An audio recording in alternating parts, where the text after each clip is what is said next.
Welcome everybody to tonight's talk on the Shoreham Survey 2025.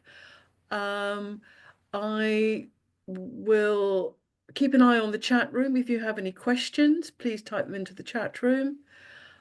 And at the end, if there's a time, I'll unmute everybody and then we can have a general conversation. First, I'd like to welcome Tony Hodgson, who, with a small team of Shoreham Society committee members, have put together the Shoreham Survey 2025. Welcome, Tony. Okay, I guess that's my cue to kick off. And as you can see, I'm currently in that part of Shoreham, which is got lovely blue sky.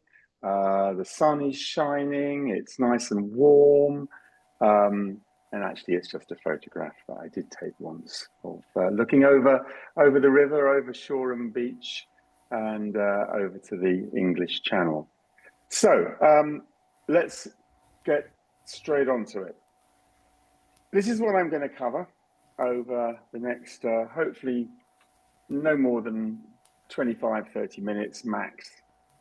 I'll give you a quick overview of the survey, first of all, just some basics about it, and then dive into the results and highlights, insights of most of the questions, not all of them. And then pick up some of the trends and changes that we've noticed since we did a survey once before. And then we can have a Q&A session at the end, and your opportunity also to give us your views about the survey results. And as Jenny mentions, we may be able to do that without being muted and actually have a discussion. But in the meantime, if you've got any questions as I go through, specifically things that perhaps you just don't understand what I may have said, and you just want some clarification or something basic like that, put it on the chat. Jenny will keep an eye on that, and she can just tell me what the question was, and I'll do my best to answer it there and then. So here we go. Some overall facts and figures about the survey. It's the second survey that we've done. We did the first one in 2020, so coming up 5 years ago. And as Jenny mentioned, 3 of us on the Shoreham Society committee have actually been very involved in it. And that is myself, together with Jason Sutherland-Rowe and Christina Robinson. So, formulating the questions, doing the publicity during it, and then the hard work of analysing the results. The survey itself was conducted in the autumn, over 3 weeks, and it was only online.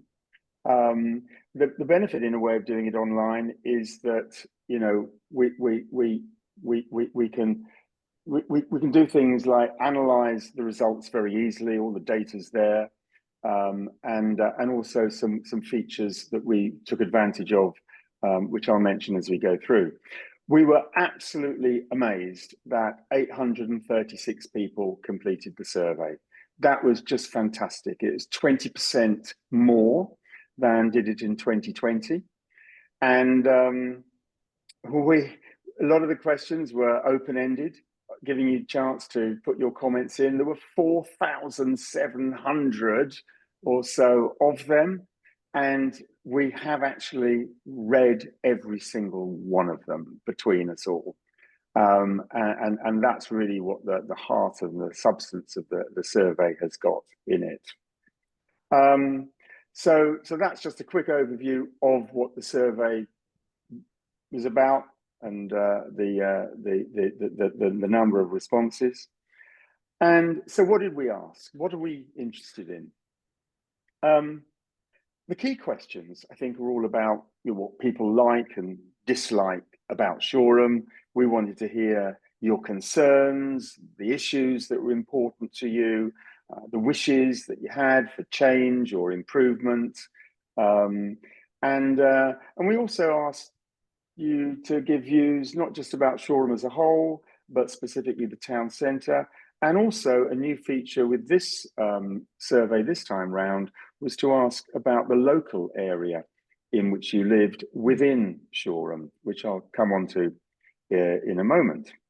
And we also asked a few demographic kind of questions, like how long have you lived in Shoreham, what the age range of the people, and that enables us to understand who is participating in the survey in general terms. Of course, the survey was completely anonymous, but we can sort of get a gist of the kinds of people that are participating in it.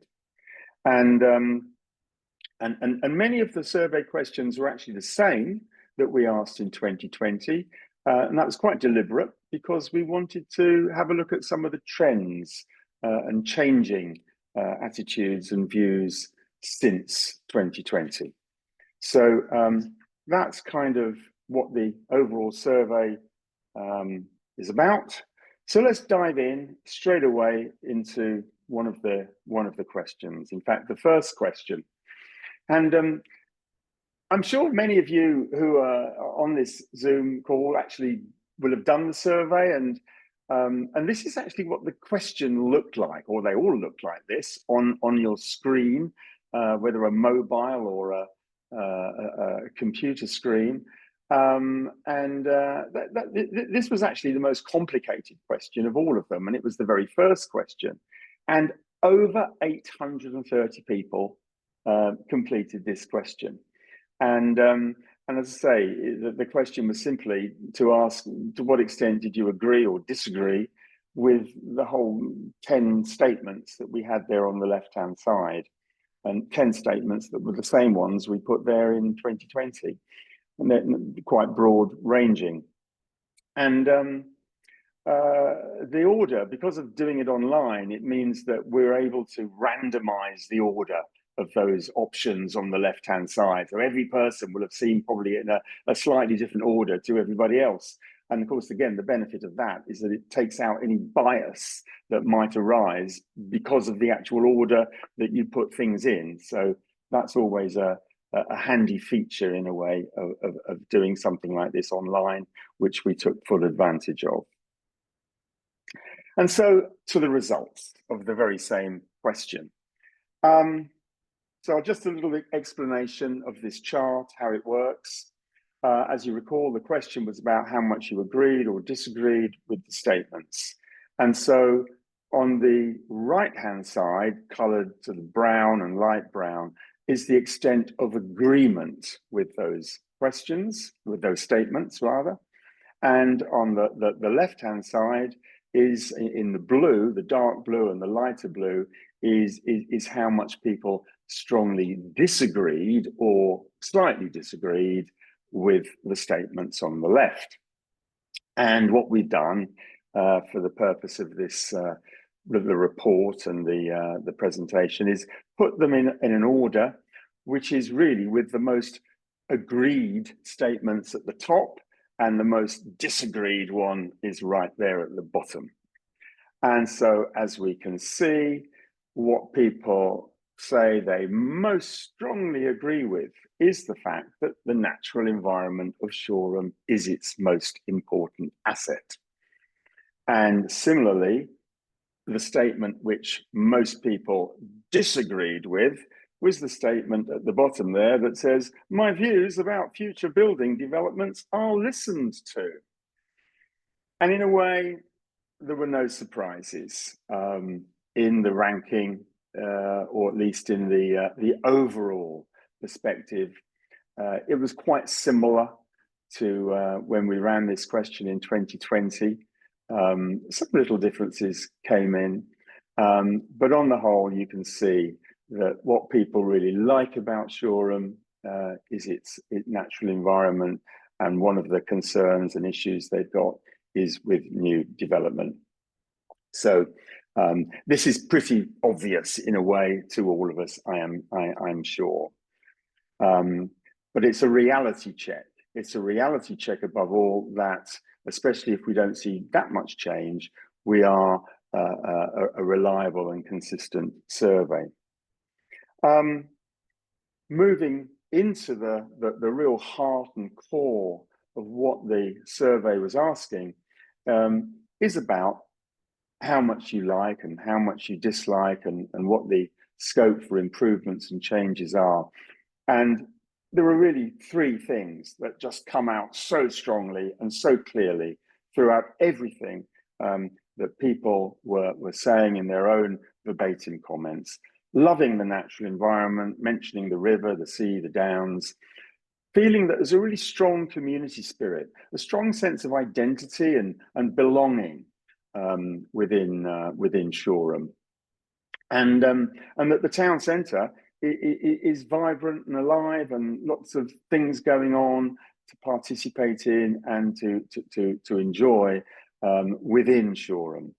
For the report that will come out, we put quite a lot of the anonymous verbatim comments into it, where we feel it illustrates well what we're saying.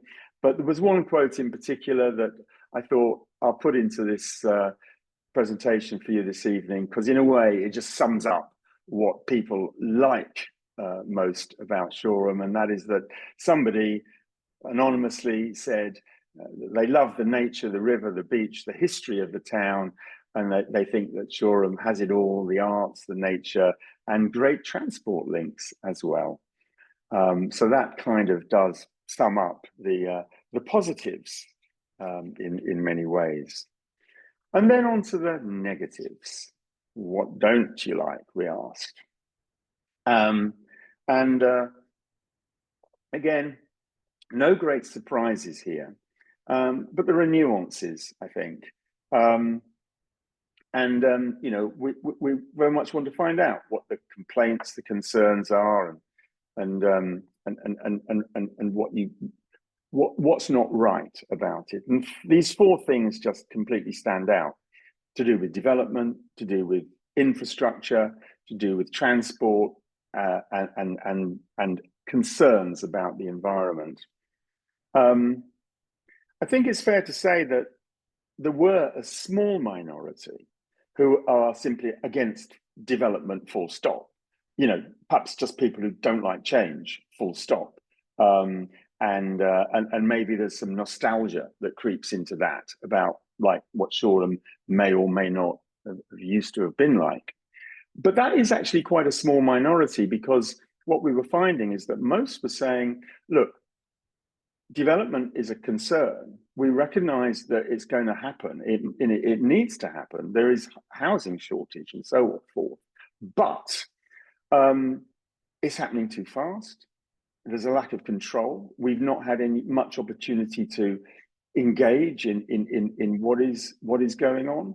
And above all, the infrastructure, particularly the social infrastructure, is just not keeping pace. It's not adequate, particularly in terms of health services, schools, and something that was getting mentioned much more this year than 5 years ago in 2020, and that's about provisions for young people. So the youth clubs, for example, was getting mentioned a lot more. Traffic, pavement conditions, cycling, the transport issues come up again and again. I think probably the one word that gets mentioned most throughout the entire verbatim comments, 4,700, was the word traffic. But in all sorts of contexts as well. And then also concerns about sewage, pollution in the river, and the ongoing state of the unfinished flood defences along by the Sussex Yacht Club was also getting quite a lot of mentions in the verbatim reports.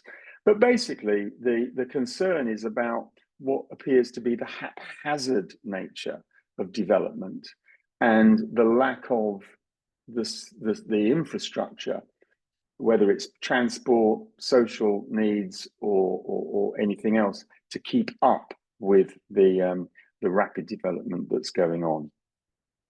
So we asked, well, what should we do about that? What can be done about that? What would you like to see done about that? And obviously, it goes without saying, remedy the dislikes that we've seen on the previous page. But there's also, you know, 4 or 5 items that kind of stand out as specifics, if you like. The perennial favourite is the wish for a public subway at the station. It just is right up the top there of things that people want to see happen. Um, um, it was the same in 2020, and it's the same today. But something that got a bit more prominence this year was the need for more secure bicycle parking in town. Perhaps because it's perceived that whilst people might want to ride their bicycles into town more, they're reluctant to do so because actually it's not so much that it's not safe cycling along, it's that once you get your bike into town, leaving it somewhere is not safe in terms of potential theft or vandalism. So that came up more. Mention of traffic again, and a desire to see some more traffic calming measures and pedestrianisation. And the last one here was an interesting one because this came up more than once, and the suggestion of perhaps there ought to be a new bridge across the river at the harbour end, the other end of Shoreham Beach, and we guessed people were talking about a kind of footbridge like the existing ferry bridge and not one for cars, but it didn't go into any detail. But we thought we'll flag that up because it got mentioned in a way that we hadn't seen before. And then we went on to ask some demographic questions.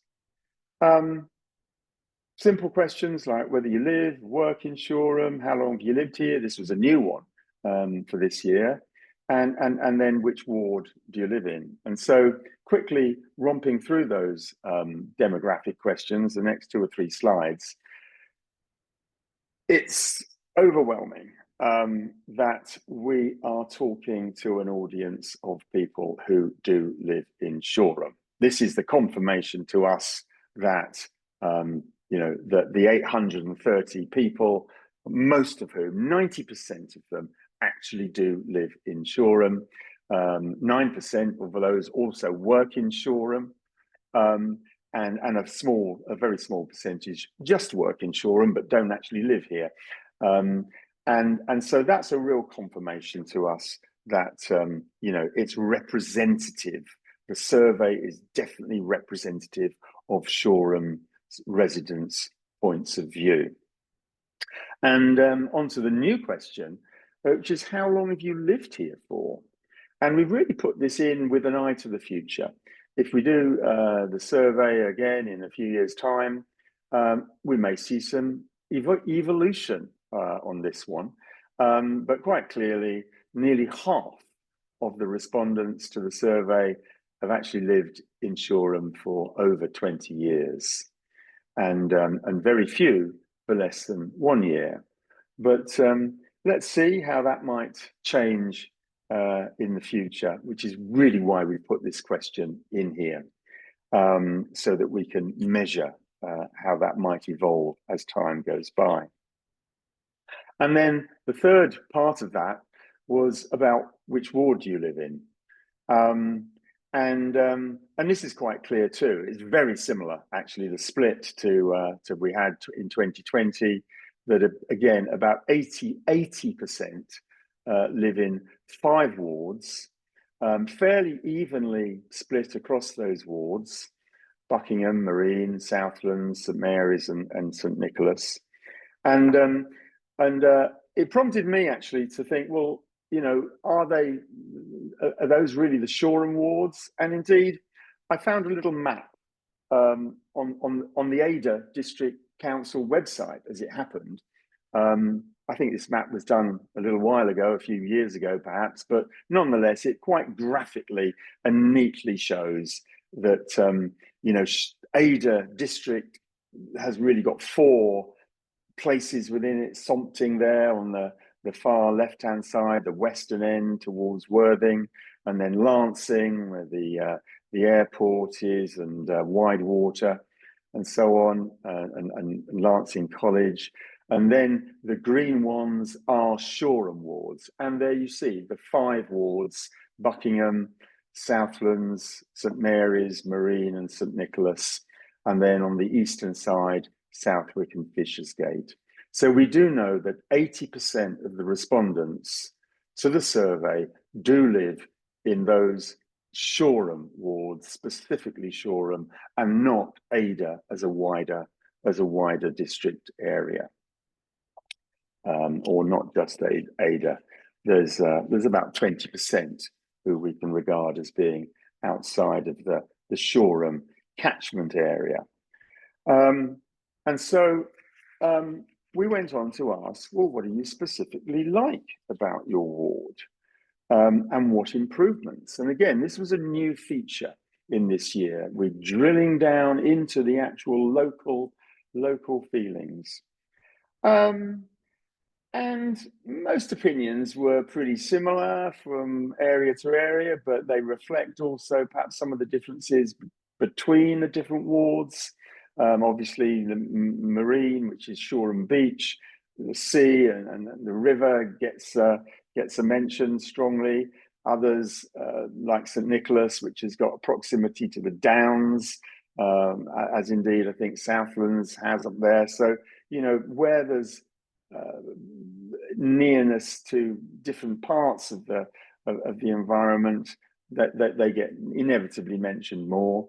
In St Mary's ward, right there in the heart, the history of it, people like, and clearly amenities. But on the whole, there was a lot of similarity about what people like about where they live.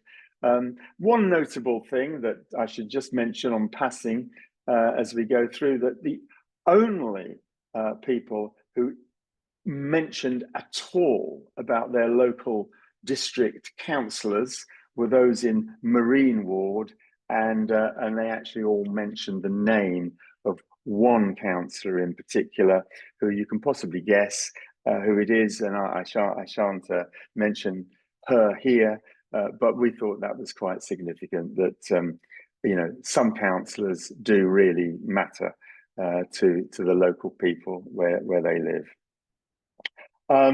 As regards improvements, hey, again, the traffic issues, the mobility, transport, roads, pavements, cycle paths, all these things come up again and again and again and again. But you know, notably, I think there was there in Marine ward, I think also St Mary's ward in the centre mentioned about, you know, there should be better public toilets, actually. That would be really useful, please. And also in Southlands, a significant mention there by quite a few people of the need, again, for more facilities and provisions for younger people than is currently offered within Shoreham. I think that being over and above just the basics of schooling. So that's really, you know, the overview of what we found out by asking overall questions about likes and dislikes of Shoreham, and scope for improvements, wishes, concerns, and desires, and also how it panned out into individual wards. And there's a lot more detail about this in the report that we'll finally come out with quite soon. One more demographic area was to find out the age range of respondents, and also a new question again we asked, which was, how did you hear about the survey? So I'll wrap up almost with just a mention of these two. Age range. And I've actually shown here a chart which does show the comparison with 2020, because there's one particular statistic that jumped off the page at us.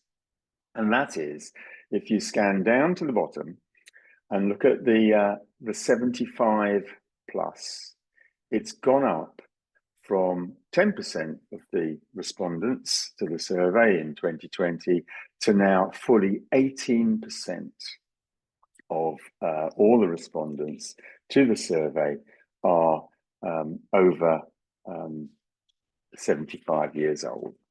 And perhaps a corollary of that is the fact that there's virtually no people under the age of 25 responding to our survey. Hey, we acknowledge this. We acknowledge that there's a significant skew towards older age groups in the responses to the survey, and that it does not reflect the mix of age ranges that were the 2021 census shows, where obviously there are far more under 25s living in Shoreham than are represented in our survey, and we absolutely acknowledge that. And I think it's just a feature of partly the Shoreham Society, partly the questions we're asking, and perhaps also the means by which we have publicised the survey itself, which moves on to the next question, which was almost the final question. I think it was the final question, which was a new one, which was, how did you hear about the survey? And I think the one statistic that came out the survey that completely amazed us when we went through the counts right at the very beginning of starting to analyze it was the fact that 43% of you said that you heard about the survey via social media. Well, for social media, let's just face up to it. It's Facebook. Because we have a Facebook page on the Shoreham Society. We publicise the survey quite extensively with the Facebook page. We know that it was shared a lot out to the groups, to all the new Shoreham group and various other groups, very well used within Shoreham.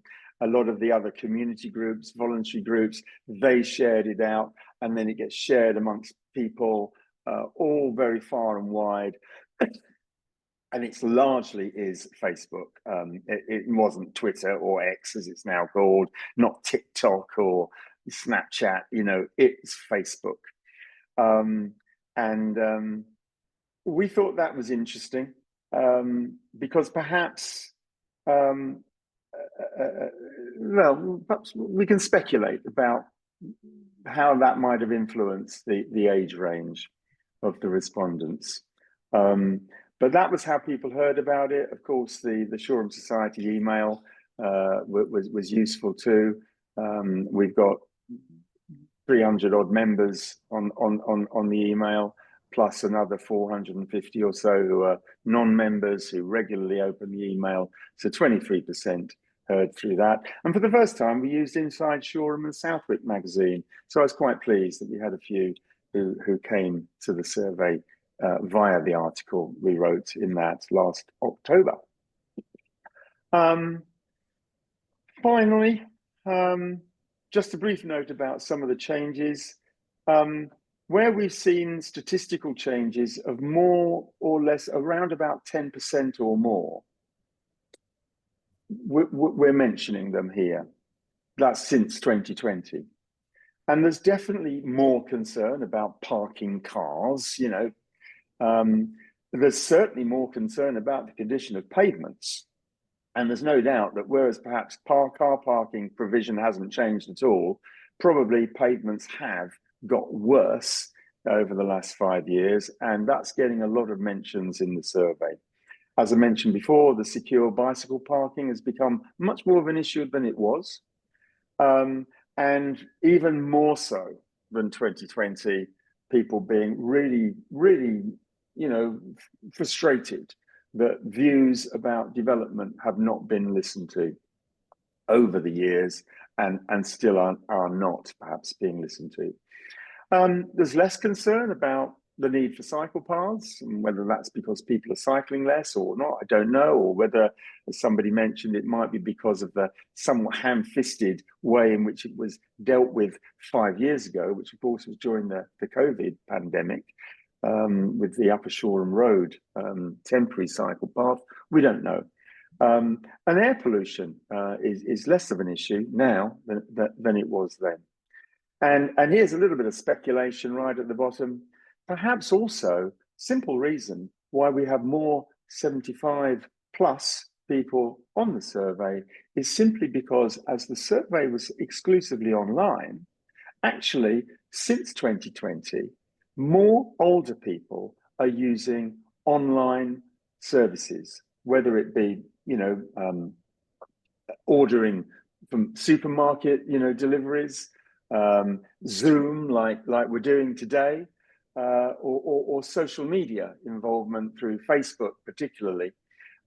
Perhaps that's a contributing factor compared with 2020. We don't know any more than that, but it's a good possible reason. So that's my contribution, just under 30 minutes there. So really now, I think it's just over to you.